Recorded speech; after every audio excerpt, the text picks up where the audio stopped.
guys, review ko lang yung best tune na sa pag-drive. So pero okay siya, ma-power naman. Saka meron siyang yung cruise control. So sa Skyway, hindi mo kailangan tumapak ng gas. May pa ako. Wala na. Automatic na siya.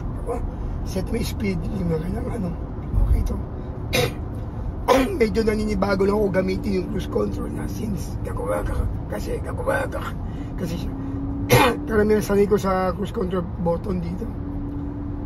Sa kanya lever dito. Parang headlight dito. Mahal ko na mag-video.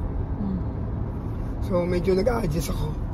Dahil di ka dito, readily nababasa mo paano doon. Kailangan mo i-memorize. So pero okay naman siya i-drive. Enjoy ako ng power. Nag-up ako ng 5 kilometers na isang angat mo lang sa cruise control na pa-up, magdadagdag siya ng 5 kilometers na speed lagi. Pag dinawn mo naman yung lever, magmaminus ng 5 kilometers per hour na speed. So kung gusto mo bibilisan, up ka lang ng up. Kada isang up mo 5 kilometers. Pag gusto mo bagalan, down. Sit down lever, 5 kilometers na mababawas. So parang smooth naman ang takbo. Aircon, pag unang bukas mo, medyo kulang. Pero pag tumatakbo ka na, lumamig na yung loob. Malamig na yung aircon. Yung unang bukas lang, medyo kailangan mo palamigin muna. Tapos meron siyang air filter. Ito. Pag pindot mo ito air filter, kaya ito nauso dahil sa mga COVID. Yan.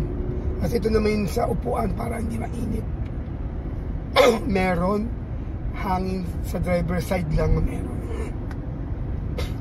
Ito yung drive mode. Sobrang ngayon naka-normal ako. So all power ako.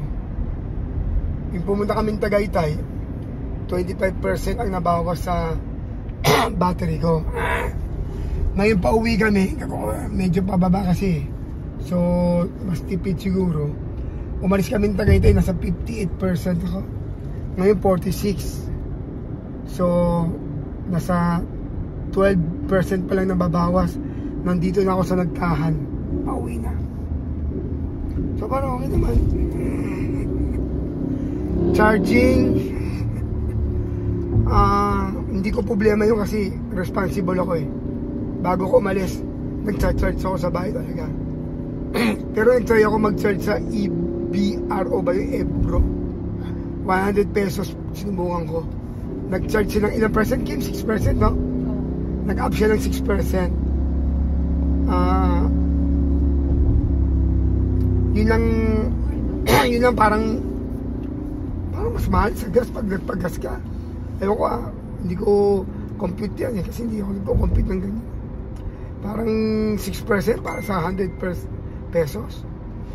Pero pag sa bahay ka mag-charge siguro mas mura kasi sarili mo eh. Yan. Ngayon, nagpreno kasi ako, nag-disengage.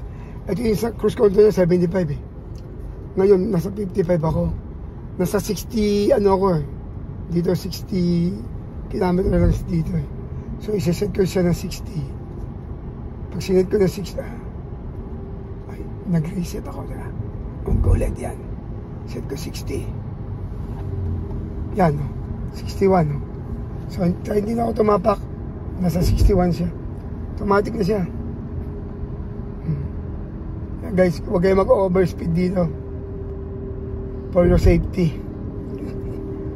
For your safety ng packet nyo. Pag nahuli kayo, multa. Joke lang. So, parang okay naman ang drive ko dito. Enjoy naman. May mga hindi ko gusto, pero hindi mo ma-perfect naman. Ang ayaw ko yung radyo. Pag pinatay mo yung engine, pag nag-start ka, automatic nag-on yung radyo. So, hindi ako ma-radyo na tao eh. So, ino-off ko pa. Yun ang ayaw ko. Tingnan ko yung settings eh. Wala sa settings na na OOP. So pag pinag-aaralan ko pa, so far so good naman, masarap naman. Enjoy ako sa EP ko.